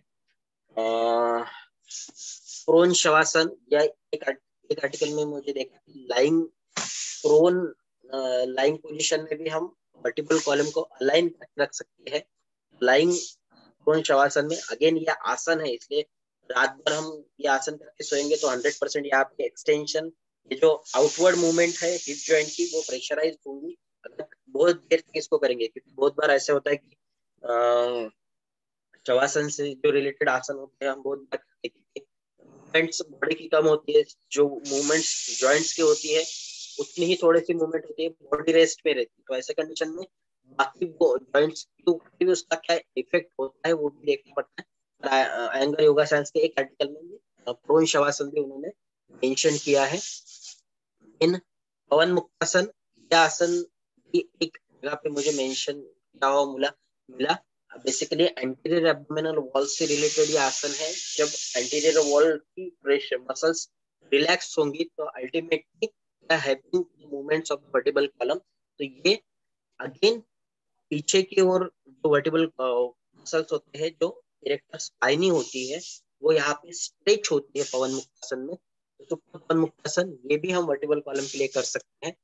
देन सुप्त शवासन, ये भी एक जगह पे मुझे मेंशन किया हुआ मिला कि सिंपल बॉडी बैक को सपोर्ट करने के लिए हम चेयर को पैर के ऊपर रखते हुए इसको ये कर सकते हैं। लेकिन मूवमेंट फ्लेक्शन और दोनों जगह पे फ्लेक्शन होती है। बेसिकली ये हर आर्टिकल रिसर्चेस में थोड़ा सा अलग अलग तरीके से दिया है। ये भी एक आसन दिया है अलाइनमेंट शवासन में। लो बैक एक में इसका कैसे यूज होता है, अगर बहुत ज्यादा लो बैक एक रहा तो ऐसे कंडीशन में थोड़ी देर के लिए होना बैक एक थोड़ा सा कम लगता है। Then these are all the asanas which are mentioned in various researches जिसपे हुए हैं। बेसिकली दो आर्टिकल्स मुझे ऐसे मिले कि जिन्होंने मेंशन किया कि कुछ आसन अगर हम, जैसे बहुत बार ये होता है कि योगा ही है या आयुर्वेद ही है, हम मन से कर सकते हैं, लेकिन उसके भी साइड इफेक्ट है। जैसे ये आर्टिकल मुझे मिला कि vertebral compression fractures associated with yoga, यहाँ पे जो हम फोर्स फ्री योगा, बहुत बार हम इसकी चर्चा करते हैं कि अगर हमने योगा किया तो क्या हो सकता है। तो अगर फ्लेक्शन एक्सटेंशन या कोई भी एडिशनल एक्सर्शन के साथ अगर हम योगा कर रहे हैं तो वर्टिब्रल कॉम्प्रेशन फ्रैक्चर से रिलेटेड जो कॉम्प्लिकेशंस है वो वर्टिब्रा के फ्रैक्चर्स भी हो सकते हैं और कॉम्प्रेशन भी हो सकता है डिस्क का। उन्होंने एक्चुअली एक नो स्टडीज दी थी उनके पास, पेशेंट्स जो आए थे कि उनके पास पेशेंट्स थे फ्रैक्चर्स के, वर्टिब्रल कॉलम्स के, और उन्होंने वो क्या क्या करते थे।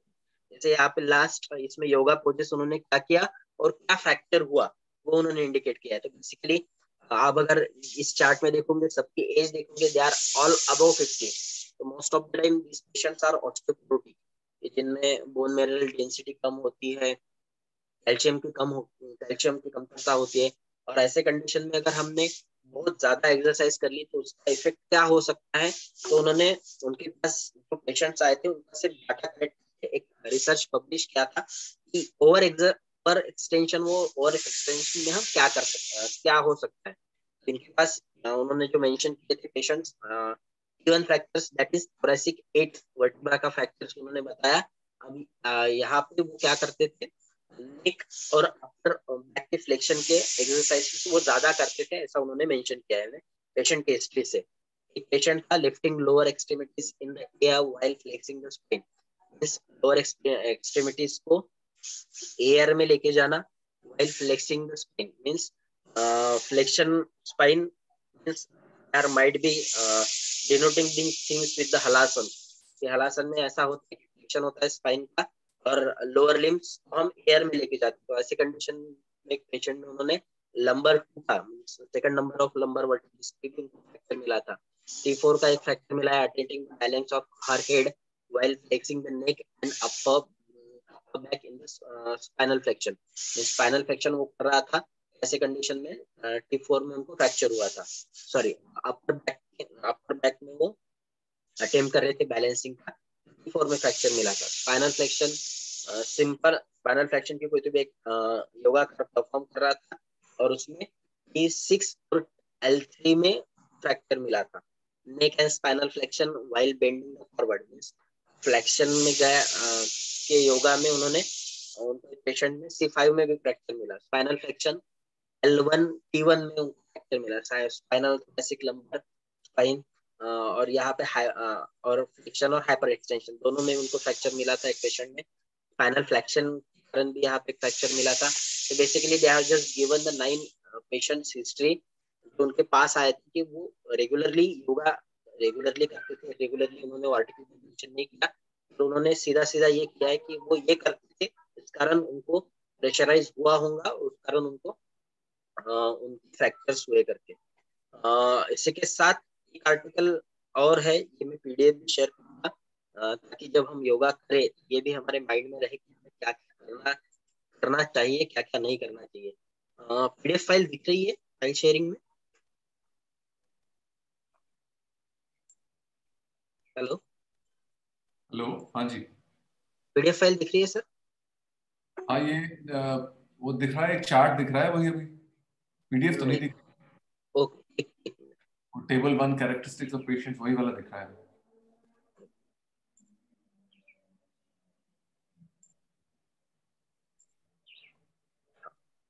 अभी दिख रहा है सर? जी जी। Yoga vertebral fractures and osteoporosis हाँ रिसर्च जी, रिकमेंडेशन। यस। एक्चुअली ये एक आर्टिकल बहुत अच्छा है, उन्होंने यहाँ पे कंपाइल किए हैं योगा से रिलेटेड, उन्होंने क्या क्या फाइंडिंग्स उन्होंने मिले। जो बेसिकली ऐसा होता है कि हम सेल्फ इंडिकेटेड योगा करते हैं ऐसे कंडीशन में, यहाँ पे पर्टिकुलरली मूवमेंट्स जो स्टडीज उन्होंने उनके ऑब्जर्वेशन में आई, उन्होंने टिपिकली मेंशन की। यहाँ पे मैंने यहाँ पे फोकस किया है इन फ्लेक्शन। उन्होंने ग्रुपिंग किए थे फ्लेक्शन कर जैसे वर्टिबल कॉलम फ्लेक्शन के एक्सरसाइज करने वाले, एक्सटेंशन एक्सरसाइज करने वाले means forward bending, backward bending और साइड टू साइड बेंडिंग हम करते हैं, उससे रिलेटेड योगासन करने वाले कंडीशन में सिर्फ यहाँ पे जो स्टडी उन्होंने की ऑस्टियोपोरोसिस मींस हेडिंग में दिया है, जिनको ऑस्टियोपोरोसिस है उनसे उनके ही रिलेटेड उन्होंने ये डाटा कलेक्ट किया था। उन्होंने ऐसा बोला है कि अगर ऐसे कंडीशन में हम फ्लेक्शन वाले योगासन अगर करते हैं तो उसमें फ्रैक्चर के चांसेस बहुत ज्यादा होते हैं। Means in flexion group only 89% of participant incurred new fractures. और सिर्फ अगर नॉर्मल भी रहे, कुछ भी नहीं किया, नो एक्सरसाइज किया, तो 67% फ्रैक्चर के चांसेस रहते थे। मीन्स फ्लेक्शन करने के बाद, वो फ्लेक्शन योगा करने के बाद उसके चांसेस बढ़े हैं। और अगर हम एक्सटेंशन योगा करते हैं तो उसके चांसेस ये होते हैं कंबाइन फ्लेक्शन एक्सटेंशन को उनको रिजल्ट 53% मिला था। और एक्सटेंशन योगा अगर हमने किया तो उसके 16% चांसेस उनको कम मिले। मीन्स मोस्टली हम जब योगासन करते हैं तो बहुत बार ऐसा होता है कि फॉरवर्ड मूवमेंट बैकवर्ड मूवमेंट हम करते हैं, तो बहुत बार फॉरवर्ड मूवमेंट इजी जाती है, इसलिए उसके योगासन हम बहुत फ्रिक्वेंटली बहुत ज्यादा करते हैं। एक्सटेंशन मूवमेंट थोड़ा सा डिफिकल्ट रहती है, पर उनके स्टडीज में उन्होंने बोला है कि फ्लेक्शन मूवमेंट अगर ऑस्टियोपोरोटिक चेंजेस रहे तो थोड़ा सा कम करना चाहिए। उसके बाद उनके पास इन स्टडीज थे, उन्होंने पर्टिकुलरली दे आर मेंशन, ये जो आर्टिकल में हमने वहां पे देखा, उन्होंने एक भी आसन मेंशन नहीं किया, लेकिन यहाँ पे दे आर पर्टिकुलरली यहाँ पे मेंशन किया है इन केस स्टडीज उनके पास थी ऑस्टियोपोरोटिक की 61, 70 और 87 एज की, यहाँ पे बोन मैरो डेंसिटी कम थी, और उन्होंने योगासन किया, पर्टिकुलरली हलासन किया, और ऐसे कंडीशन में वर्टिब्रा कंप्रेशन हुआ और फ्रैक्चर हुआ है। यहाँ पे बहुत सारे उन्होंने केसेस दिए हैं। अगर हमने प्रॉपर तरीके से हम योगा अगर नहीं कर रहे हैं तो उस कारण हमें क्या क्या हो सकता है, क्योंकि जब हम कोई भी ये करते हैं तो हमें पॉजिटिव और नेगेटिव दोनों पता होने चाहिए कि हम पर्टिकुलरली करते हैं। तो ये भी उन्होंने उस आर्टिकल में मेंशन किया है।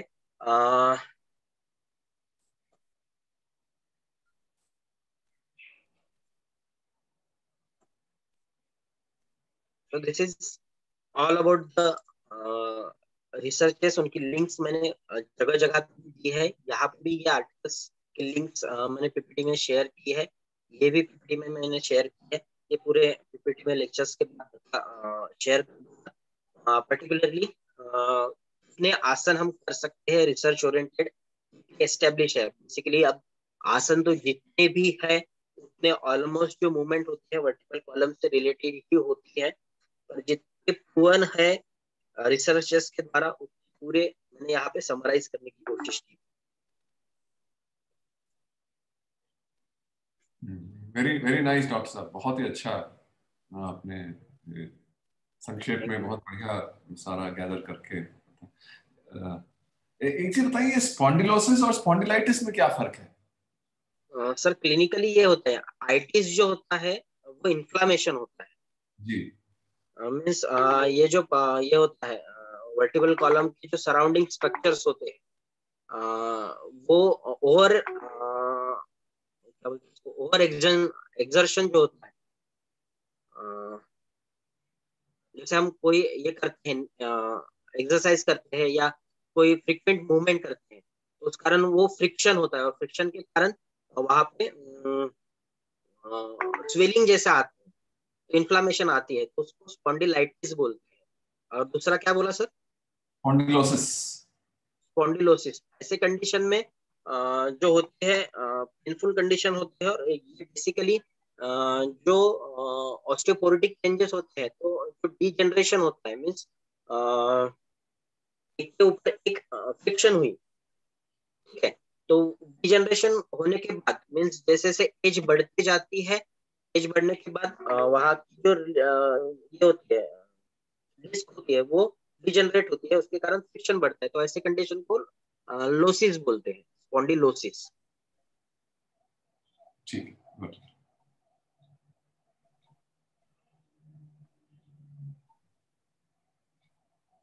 तो ये जो अपन ने सेकंड स्लाइड में जैसे वो कर्वेचर बताया है, हाँ सर। वैसे ये क्या नॉर्मल स्पाइन क्या एस शेप होती है हेल्दी या सी शेप होती है? ये एस शेप दिख रही है। नहीं, कर्वेचर्स एक्चुअली आप दो जो लास्ट लेक्चर में हमने लिया था, दो प्रकार के होते हैं, इनवर्ड और बैकवर्ड। जो दो जगह पे वो इनवर्ड होती है, दो जगह पे बैकवर्ड होती है, तो सी शेप नहीं आती, वो एस शेप ही आती है। सर्वाइकल और लंबर ये दो रीजन में वो डिवाइड होती है।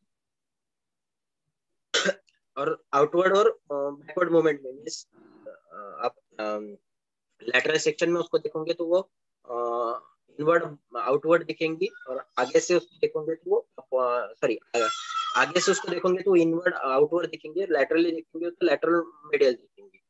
वो नॉर्मल कर्वेचर होता है, और वो ऐसा ही होना चाहिए, नहीं तो बॉडी अलाइन नहीं हो सकती। जी जी जी। तो डॉक्टर साहब, जो अपने मेडिटेटिव आसन होते हैं जैसे पद्मासन हुआ या वज्रासन हुआ या वीरासन हुआ, तो उसमें अपन मतलब अपन कैसे स्पाइन को अपने एस शेप को रखने में कैसे अपन फैसिलिटेट कर सकते हैं? बेसिकली सर अगर हम सीधा बैठे भी वो नॉर्मल ही कंडीशन में रहते। जैसे हम बचपन से सुनते आ रहे कि हमें सीधा बैठना है, वो हमें एडिशनल कुछ नहीं करना पड़ता उसके लिए। वो बॉडी खुद उनके ऑर्गन के हिसाब से उसको शेप डेवलप कर देती है। जैसे लास्ट लेक्चर में भी मैंने ये बताया था, मेरे पीछे होंगे, जब बर्थ होता है तो जो शेप होता है वो अलग होता है, तो जैसे जैसे हम बढ़ते जाते हैं तो उसका शेप अलग आता है। तो वो नॉर्मल जिस पोजीशन में अब हम है उस पोजीशन में वो कर्वेचर एडप्ट हो जाता है। ये पोजीशन है, ये स्लाइड दिख रही है सर अभी? जी जी बिल्कुल, हाँ। सर्वाइकल कर्वेचर, थोरैसिक कर्वेचर वाले। जी हाँ, तो ये सर्वाइकल कर्वेचर है, ये थोरैसिक कर्वेचर, ये नॉर्मल ही होता है कर्वेचर। तो बेसिकली ये जो होते हैं सर्वाइकल कर्वेचर पहले 5 महीने के लिए जो होता है कि हेड सपोर्ट नहीं रहता बच्चे का, तो वो कर्वेचर सपोर्ट जब अच्छे से आ जाता है तो वो खुद डेवलप हो जाता है। तो हम जैसे नॉर्मल अपराइट पोजीशन में बैठे हैं तो it's normal position for the vertical column. बहुत बार हम अपराइट पोजीशन पे भी नहीं बैठते, हम बैठते वक्त थोड़ा सा झुक के बैठते हैं, किसी को आदत रहती है कि कंधा झुका के चलने की, तो ये आदत भी वो चेंज करनी पड़ती है कि हमें नॉर्मल रहना है, नॉर्मल कंडीशन में। जी। और ये अगर बैक की मसल्स वीक हो जाए तो भी अपन ये हंचबैक वगैरह, मतलब ये जो बिल्कुल ऐसे करके वो हो जाते हाँ हैं। सर, हैचबैक, उसको काइफोसिस और स्क्लेरोसिस बोलते हैं। बेसिकली हाँ ये क्लिनिकल कंडीशन में भी है। वो शेप चेंज कर देती है इसका, ये वाला यहाँ पे जी पोलियोसिस काइफोसिस। तो ये बेसिकली वर्टिबल कॉलम का शेप चेंज कर देती है। तो ये डिसीजेस में आते हैं, इसमें भी अब यहाँ पिक्चर में तो बहुत ज्यादा दिखा है, लेकिन बहुत बार अगर हमें ध्यान में भी नहीं आता ऐसे कंडीशन में, लेकिन उनको सर्वाइकल रीजन में पेन कंटिन्यूस रहता है, लंबर रीजन में भी कंटिन्यूस पेन रहता है, टिंगलिंग सेंसेशन रहता है हाथ को, अगर थोड़ा सा भी वर्टिबल कॉलम इधर उधर रहा तो, क्योंकि नर्व्स कॉम्प्रेस होते हैं उस कारण। हाँ हाँ, और ऐसे कंडीशन में भी कंधे उनके स्ट्रेट नहीं दिखते। जैसे अगर हम बैठे, हम पीछे से किसी को और देख रहे हैं, वो सीधा बैठा भी नहीं हो, थोड़ा सा झुक के भी बैठा हो, लेकिन उसके कंधे एक साइड एक सीधे दिखते हैं। जैसे आप इस कंडीशन में देखोगे, इसका ये कंधा झुका हुआ है, ये ऊपर आया हुआ है, जी जी तो ये कंडीशन में वो दिखाई पड़ता है उसको। अगर हमने देखा तो एक कंधा ऊपर है, एक कंधा ये है करके। हम्म, ठीक है।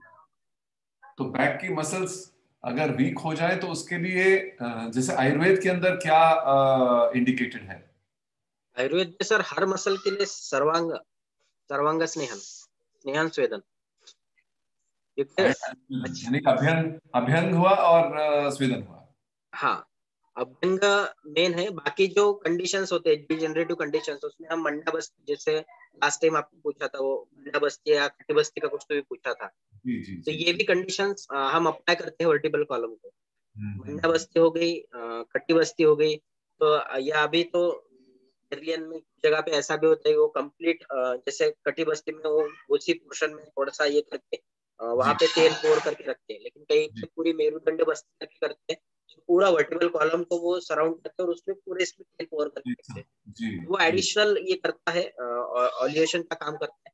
लेकिन अगर रेगुलर डे टू डे अगर अभ्यंग रहा तो वो वैसे भी फटीग नहीं होती। बेसिकली वीकनेस ये यूज नहीं होता, फटीग होती है इस कारण होती है, अच्छा। नहीं तो स्ट्रेंथ तो बाय बर्थ है ही।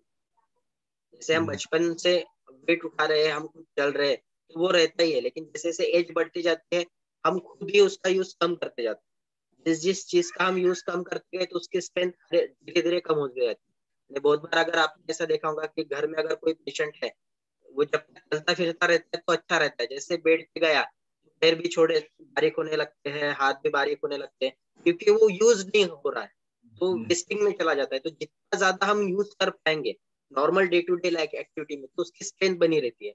एडिशनल स्ट्रेंथ के लिए हम उसको अभ्यंग कर सकते हैं, स्नेहन कर सकते हैं। हम्म, राइट। और ये जैसे कभी रिसर्च थी कि भाई जब आपने देखा कि कोई 3 पेशेंट्स थे, एजेड पेशेंट्स थे, 63, 70 और हाँ 87। देखिए एक बड़ी अच्छी चीज तो है कि 87 में भी इंसान हलासन कर पा रहा था। हाँ हाँ। This is really creditable. Not कि मतलब नॉट कि हलासन बहुत बड़ी चीज है, बट द फैक्ट इज कि भाई उस एडवांस उम्र में भी इंसान की बॉडी में इतनी फ्लेक्सिबिलिटी थी और इतनी स्ट्रेंथ थी कि वो हलासन कर पा रहे थे, तो that I feel is creditable. But suppose ऐसे इंसान को जो, क्योंकि आजकल अब हमारे जस्ट अभी पीछे गए संडे को सामने से एक कपल आए, एक पर्सन वाज 85 इयर्स ओल्ड, जो जेंटलमैन, और उनकी वाइफ शायद लेट 70s में होंगी। अब वो योग करना चाहते थे, बोलो भाई हमने सब अपना जो है घर घर घर कर दिया, यहाँ ओल्ड एज होम है हमारे सामने, हम यहाँ आके बस गए, and we want to really we really want to live a good life, हमने देखा आपके तो यहाँ आ गए, तो अब आप बताएं कि हम क्या क्या कर सकते हैं। तो ऐसे स्थिति में जैसे कि इस एज के ब्रैकेट के अगर पेशेंट्स या इंडिविजुअल्स आते हैं, तो उनको हम किस तरह की प्रैक्टिसेस, स्पेशली फिजिकल प्रैक्टिसेस किस तरह की बता सकते हैं? और चलो पहले तो ये बताएं कि किस तरह की फिजिकल प्रैक्टिसेस सूटेबल रहे। एक्चुअली सर वो पर्सन टू पर्सन वेरी भी होती है। अब वो पहले कुछ भी नहीं कर रहे होंगे तो सिंपल वार्म अप टेक्निक से ही कर सकते हैं, क्योंकि अगर एज ज्यादा है तो हम कुछ नया ट्राई करेंगे तो उसके साइड इफेक्ट ज्यादा हो सकते हैं। और ये पर्सन टू पर्सन उनको पता रहता है कि उनको क्या ये हो रहा है, सहन हो रहा है। तो सिंपल वार्म अप टेक्निक से भी स्टार्ट किया, या सिंपल प्राणायाम से स्टार्ट कीजिए, या जो सिंपल आसन है जैसे यह सुपाइन पोजीशन में करते हैं, आसन करते हैं, या बैठे हुए आसन करते हैं, तो जिनको बेरेबल हो रहा है उससे पहले उनकी स्ट्रेंथ बढ़ानी पड़ेगी। लेकिन इसके चांसेस भी बढ़ेंगे कब, ये रहता है। तो एकदम से अब कुछ नया करने से अच्छा पहले स्टेप बाय स्टेप उनको बढ़ाना पड़ेगा। तो ये पेशेंट टू पेशेंट भी वेरी होता है कि उनको स्ट्रेंथ कैसे बढ़ेंगी। अब ये देख के समझ में आता है कि आज वो ये तो उन्होंने कर लिया, यानी सिंपल वार्म अप से अगर स्टार्ट कर रहे हैं और उसके आगे जाना है, क्योंकि अगर एज ज्यादा है तो हम बहुत ज्यादा कुछ बोल भी नहीं सकते। एकदम से आप ये स्ट्रेच करो, वो फ्लेक्स कीजिए, तो सिंपल कुछ नहीं, हाथ ऊपर हाथ नीचे, जो पीटी के जो ये करते हैं हम पीटी में ये करते हैं, उससे भी स्टार्ट किया तो एटलीस्ट समझ में आता है कि उनकी फ्लेक्सिबिलिटी कितनी है, और उसी से थोड़ी फार बढ़ जाती, नहीं बढ़ती ऐसा नहीं। क्योंकि ये जो होता है कि प्राइमरी कंडीशन तो वही है कि बिगिनर में हमें क्या करना है, जितना हो सके उतना ही झुकना। नहीं तो बहुत लोगों का ऐसा होता है कि मुझे वो पश्चिमोत्तानासन में अंगूठा ही पकड़ना ही है, बाजू वाला पकड़ रहा है तो मुझे भी पकड़ना ही है। तो ऐसा हम नहीं कर सकते, लेकिन वो अगर ऐसा किया तो वो उसके साइड इफेक्ट ज्यादा होते हैं, वो क्रैम्प्स आ जाएंगे, ये हो जाएंगे। और वो ये होता है कि अगर मेरा साथ वाला कर रहा है तो मुझे आज नहीं कल करना है, कल नहीं तो परसों करना है। तो ये बेसिकली अपनी लिमिटेशंस आपको पता होती है, और ये धीरे धीरे बढ़ती है, और इसको हम ड्यूरेशन भी नहीं बता पाते, ये 2 दिन में बढ़ेंगे, 3 दिन में बढ़ेंगे, ये डिपेंड्स अपॉन। इसलिए तो वो ये आर्टिकल, ये जो साइड इफेक्ट वाले आर्टिकल बताने का ये तो यही है कि जो प्रॉपर योगा इंस्ट्रक्टर है उनसे अगर ये पता चला, उनसे काउंसलिंग करके कि मैं क्या क्या कर सकता हूँ, ये प्रॉपर वो बता सकते हैं प्रकृति को देख के कि हम क्या करना चाहिए, क्या करना चाहिए। तो साइड इफेक्ट पर, क्योंकि बहुत बार ऐसा कंसेप्ट है लोगों का कि योगासन या आयुर्वेद हो गया, इनके साइड इफेक्ट नहीं होते, तो वो होते हैं, हम उसको इग्नोर करते हैं, या हम उसको इस तरीके से नहीं देखते कि ये इससे हुआ होगा। जैसे ये जो आर्टिकल्स मैंने बताए अभी दिखाए हैं, मैंने स्टार्टिंग में बोला कि मोस्ट ऑफ द ये जो है वे फॉरेन ऑथर है। ये फॉरेन में हिस्ट्री टेकिंग लेते वक्त वो छोटी छोटी हिस्ट्री भी लेते हैं। आप अपने यहाँ पे किसी ऑर्थोपेडिक सर्जन के पास जाइए कि मुझे फ्रैक्चर हो गया, वो ये देखेगा भी नहीं कि आपने क्या क्या किया है, आप गिरे थे क्या, ये क्वेश्चन रहेगा, आप गिरे थे क्या, ठीक है, ये फ्रैक्चर है, ये इसकी ट्रीटमेंट है। तो बेसिकली ये भी थोड़ा सा इश्यू रहता है कि हिस्ट्री टेकिंग में प्रॉपरली वो किस वजह से हुआ होगा। अब इसमें थोड़ा सा ये भी होता है, बायस भी होता है कि अगर नहीं भी हुआ, अगर उसको ये करना है कि नहीं ये इसी के कारण हुआ है, तो वो बायस भी हो सकता है, उसको दूसरे कारण भी फ्रैक्चर हुआ होगा, और उसको अगर बताना है कि नहीं वो योगा कर रहा था इसलिए उसको फ्रैक्चर हुआ, तो बायस भी हो सकता है। ये बेसिकली जो रिसर्चर्स होते हैं वो बायस भी होने चाहिए। अब बेसिकली इसलिए जो पेशेंट अगर साथ रहा तो हम डिटेल हिस्ट्री लेके वो देख सकते हैं क्या क्या हो सकता है। पर ये तो 100% है कि अगर खुद से कुछ भी नया ट्राई करोगे एट द ओल्डर एज, वो रिस्क भी हो सकता है और बेनिफिट भी हो सकता है। इसलिए ये करने से पहले जो एक्सपर्ट है उसके उसकी सलाह अगर ली तो वो कभी भी बेस्ट है। तो अब ये स्पेशली के उसमें, बट आई थिंक आज अक्रॉस जेंडर्स ये ऑस्टियोपोरोसिस की टेंडेंसी तो बढ़ती ही जा रही है।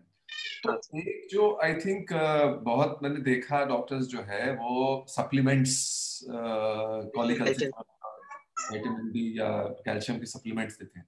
अब ये कितने यूजफुल हैं एक्चुअली, मतलब एब्जॉर्प्शन कितना हो पाता है बॉडी के अंदर इनका? तो एक्चुअली सर उसमें बहुत सारे स्टडीज है और प्रूवन भी है, जो additional mineral calcium folic acid की सप्लीमेंट देते हैं, बोन मिनरल डेंसिटी या डेक्सा स्कैन टेस्ट होती है, उनसे प्रूवन ड्रग्स है ये, वही सप्लीमेंट एडिशनल वो देते हैं और वही ट्रीटमेंट है, नहीं ऐसा नहीं। उसके साथ हम दूसरी भी चीजें एज ए होममेड रेडीमेडीज में कर सकते हैं। जैसे बहुत से लोगों को दूध भी पसंद नहीं आता, लेकिन it is a rich source of calcium and the protein also. लेकिन अब हमारे पास ही पेशेंट आते हैं, हम उनको बोलते हैं कि आप दूध लीजिए, तो वो बहुत बार प्रेफर नहीं कर पाते, करते भी नहीं, पीते भी नहीं, किसी किसी को स्मेल भी ये नहीं होती। अगेन कहाँ से दूध आ रहा है उसके ऊपर भी वो डिपेंड करता है।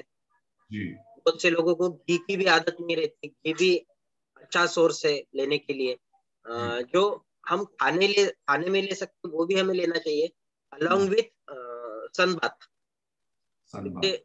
हाँ, क्योंकि ये भी एक अच्छा ये है, मॉर्निंग आवर्स में अगर आप ये इसमें बैठोगे, सन बाथ में बैठोगे, तो वो भी अच्छे से कैल्शियम में होता है। तो ये मॉर्निंग आवर्स में होना चाहिए। तो बहुत पेशेंट्स ऐसे भी होते हैं कि उनकी मॉर्निंग 8 साढ़े 8 बजे स्टार्ट होती है, तो वो उस समय सन बाथ नहीं ले सकते जी। तो ये भी थोड़ा सा मुझे एडिशनल, ये तो प्रूवन ड्रग है जो आपने बताया, उससे बढ़ता ही है, नहीं ऐसा नहीं, उसके साथ एडिशनल अगर कुछ रहा तो ये भी इम्प्रूव करने में मदद करता है जी। अब ये क्या था, ये जो सज्जन आए थे, जो जेंटलमैन थे 85 वाले, उनको माइल्ड डायबिटीज मतलब शुरू हो गया था। तो डायबिटीज के अंदर क्या ये एब्जॉर्प्शन, माने जो भी अपन सप्लीमेंट्स लेते हैं या फॉर दैट मैटर दूध भी लेते हैं, तो डायबिटीज के अंदर क्या एब्जॉर्प्शन वीक हो जाता है? एक्चुअली सर डायबिटीज जो ये है, इंसुलिन नॉर्मली सिक्रेट होता है बॉडी में, उसका सिक्रेशन हम होता है, वो ग्लूकोज से रिलेटेड ये होता है। जैसे अब दूध में, जैसे मैंने बोला कि प्रोटीन भी है और ये भी है, तो उसमें ग्लूकोज भी बहुत ज्यादा है। ऐसे कंडीशन में आपका शुगर लेवल कितना है और बाकी चीजें कम करके आप अगर कुछ जगह पे फोकस कर सकते हो, हम वैसा कर सकते हैं जी। जैसे दूध कैल्शियम रिच सोर्स है, अगर मेडिसिन आपको फोकस नहीं करनी तो आपको दूध लेना है, तो आप आपका डाइट चार्ट जो है उसके हिसाब से उसको थोड़ा सा मेंटेन कर सकते हो जी जी। जैसे अभी डायबिटीज अगर माइल्ड है तो उनका आहार क्या है? बहुत बार वो बोलते कि हमारी ये है, तो बहुत बार चाय लेने की आदत रहती है, जैसे 5-5 बार, मेरे पास पेशेंट है 10-10 बार चाय लेते हैं। जैसे वो जो ये मार्केटिंग में होते हैं, किसी दुकान में चले गए, वो दुकानदार ने चाय बुला ली तो 1-2 सिप ले ही लेंगे, तो ऐसे से भी शुगर रेगुलेट होती है। तो मैं शुगर में चक्कर नहीं खा रहा, इसका मतलब ये नहीं कि वो ग्लूकोज नहीं ले रहा है, और वो अगर 2-2 मिनट में अगर कुछ खा रहा है, कुछ पी रहा है, तो वो बॉडी में अल्टीमेटली शुगर ही कन्वर्ट में होती है। तो शुगर कितनी है तो उस हिसाब से हमें वो डाइट प्लान करके उसमें हम उसको फिट बिठा सकते हैं कि आप ये टाइम में ये लो, इस हिसाब से। तो मैंने तो एग्जैक्टली तो वो लेडी जो है वो बोली कि भाई अच्छा, आपका डायबिटीज कैंप तो भी 2 हफ्ते दूर है, तो आप कुछ ऐसी चीज बताइए कि जो हम अब से लेके तब तक यानी 2 हफ्तों में कर लें, before we come to your camp. तो मैंने फिर सोच के थोड़ा फटाफट उस समय सोच के मैंने कहा अच्छा ठीक है, आप थोड़ा खाने से पहले सैलेड लीजिए। तो बोले सैलेड में क्या क्या लें? तो मैंने कहा भाई अभी तो मूली आ रही है, गाजर आ रही है, खीरा ले सकते हैं और बीटरूट चुकंदर ले सकते हैं। बोले कि चुकंदर में तो बहुत शुगर होती है। चुकंदर यानी सर? बीटरूट यानी कि शलगम, वो जो जिससे बीटरूट होता है ना, हाँ, वो जो पर्पल कलर का जो होता है ना। तो मैंने तो उन्होंने ऐसा बोला कि देखो जी, जो शुगर होती है हर सोर्स से जो इक्वल नहीं होती, इनका ग्लाइसेमिक इंडेक्स बड़ा लो होता है, तो इसलिए इनमें इतनी परेशानी मतलब नहीं होगी, आप ले सकते। तो इज दैट करेक्ट? वो एडवाइस देना ठीक था या नहीं? नहीं, फ्रूट्स खा सकते हैं सर, कोई इश्यू नहीं, क्योंकि जैसे आपने बोला कि ये ग्लूकोज लेवल इसमें कितना है वो देख खाना पड़ेगा। जैसे चीकू वगैरह है, इसमें बहुत ज्यादा होता है, ये तो 100% हम अवॉइड करने को बोलते हैं। केला हो गया, बनाना हो गया, इसको हम अवॉइड करने को बोलते हैं। लेकिन जो बाकी चीजें जैसे सलाद में आपने गाजर बोला, गाजर में ग्लूकोज होता है थोड़ा फार, ये आयरन भी अच्छा है। बाकी भी सप्लीमेंट की बॉडी को जरूरत है, हम हर चीज मेडिसिन से नहीं ले सकते। बाकी जो चीजें बाकी भी मिनरल्स की बॉडी में जरूरत है, जैसे हमें खाना है तो वो भी कंसिडर करके खाना पड़ेगा। क्योंकि हमें सलाद में ले सकते, गाजर हो गया, मूली हो गया, और फ्रूट्स मोस्टली जो सीजनल है, जो सीजन में वो पर्टिकुलरली पाए जाते हैं, वो फ्रूट्स अगर हमने लिए तो वो हमें हेल्दी मिलेंगे। अभी अभी तो फिलहाल कंडीशन में कैसा है कि हाइब्रिड के कारण हर सीजन में हर फ्रूट मिलेगा, ये होता है। लेकिन जो न्यूट्रिएंट्स होते हैं वो पर्टिकुलरली हमारे शास्त्र में ऐसा बोला है कि उसी सीजन में अगर वो खाएंगे तो उसमें वो न्यूट्रिएंट्स सबसे ज्यादा रहेंगे। शायद अगर वो अन्न विधि, अन्नपान विधि वगैरह अध्याय हुआ होगा तो हर चीज के वो न्यूट्रिएंट्स के ये सर ने बताए होंगे। तो वो पर्टिकुलरली उसी रीजन में, उसी रीजन से लाना है, उसी समय में उसको खाना है। तो पर्टिकुलरली सीजनेबल फ्रूट्स जिस सीजन में रहे उस सीजन में वो खाने चाहिए। और पर्टिकुलरली वो एक ही सिस्टम से रिलेटेड नहीं रहती, दूसरे सिस्टम को भी वो सपोर्ट करते हैं। जैसे अभी इस सीजन में अभी वो इसका जाम, गोना एप्पल्स के वो अच्छे से ये है पेरू के, ठीक है। तो वो इंटेस्टाइन को वो बहुत स्मूथ करता है। अगर कॉन्स्टिपेशन की तकलीफ नहीं, मेरे पास ऐसे पेशेंट है कि उन्होंने बोला है कि वो आप रेगुलरली। सॉरी, सीताफल की बात कर रहे हैं आप? नहीं, सॉरी सर, कौन सी, किसकी बात? Custard Apple? नहीं, कौन सा कस्टर्ड एप्पल नहीं, पेरू, गुआवा, हाँ गुआवा, अमरूद। गुआवा या, तो वो इंटेस्टाइन को बहुत अच्छे से स्मूथ करता है। और वो सीजनल, जिस सीजन में है उस सीजन में खाना चाहिए। मैंने, मेरे पास तो एक 92 इयर्स के पेशेंट्स थे, वो आदत की, हैबिचुअल आदत की, वो चूर्ण खान वगैरह खाने की 30-35 साल से, ऐसे बहुत पेशेंट हमारे पास आते हैं। तो अब 92 इयर्स में उनके पास, उनके साथ में वो एनिमा उनको एक बार दिया था किसी वैद्य ने, तो उनको थोड़ा सा लूज मोशन ज्यादा हो गया, तो वो एज के हिसाब से डर गए, तो वो तैयार नहीं थे। तो फिर मैंने मेरे सर के साथ, जहाँ से मैं पढ़ा हूँ, उनके साथ थोड़ा सा डिस्कस करने के बाद उन्होंने बोला कि आप सिर्फ ये उसको बोलो कि आप ये खाते जाओ। वो सीजन भी था तो उन्होंने वो खाया, तो उनको बहुत अच्छे से रिजल्ट मिला। उसके बाद मैंने बहुत पेशेंट पे ट्राई किया, तो कुछ नहीं, सिंपल सीजन फुल में वो भी किया, कॉन्स्टिपेशन के पेशेंट में वो भी, उसके भी रिजल्ट अच्छे मिलते हैं। बेसिकली जो सीजन है वो फ्रूट खाना चाहिए। और हाँ, ग्लाइस ये जो इंडेक्स है, जैसे जो 100% कॉन्ट्राइंडिकेटेड है, जैसे चीकू नहीं खाना है डायबिटीज में तो नहीं खाना है, वो उसका सीजन भी रहे तो नहीं खाना है। क्योंकि एक ऐसा है, जो सप्लीमेंट उससे मिल रहा है वो किसी और से भी मिल सकता है। शुगर जो एकदम से बढ़ रही है वो उससे तो बढ़ेगी, लेकिन दूसरी चीज से उतनी बढ़ेंगे ऐसा नहीं ना। जी, ठीक है। Anybody else has questions, please? ठीक है, अच्छा वैसे No, sir. Time,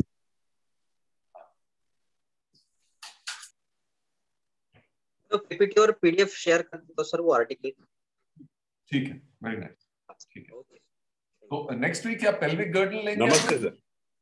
actually sir pelvic girdle मैंने वो टाइम टेबल देखा, पेल्विक गर्डल की जो जॉइंट्स है ऑलमोस्ट सभी कवर हो चुके हैं, क्योंकि बोन्स गर्डल में एक ही सैक्रो और हिप बोन का जॉइंट होता है, इसलिए उसमें लेने जैसा बहुत ज्यादा है नहीं, थोड़ा सा ही है, मोस्टली है ही नहीं।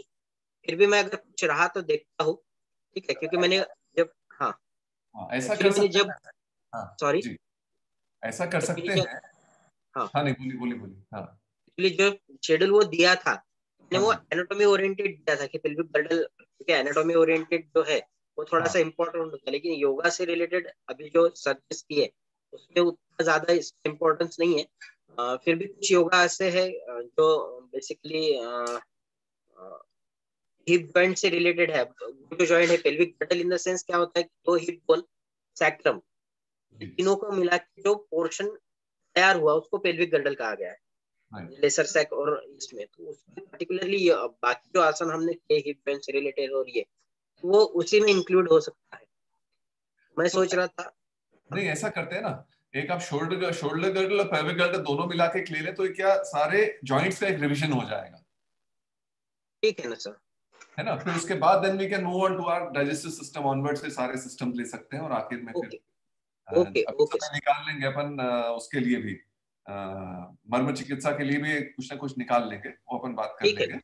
ठीक तो है एक रिविजन हो जाएगा तो देन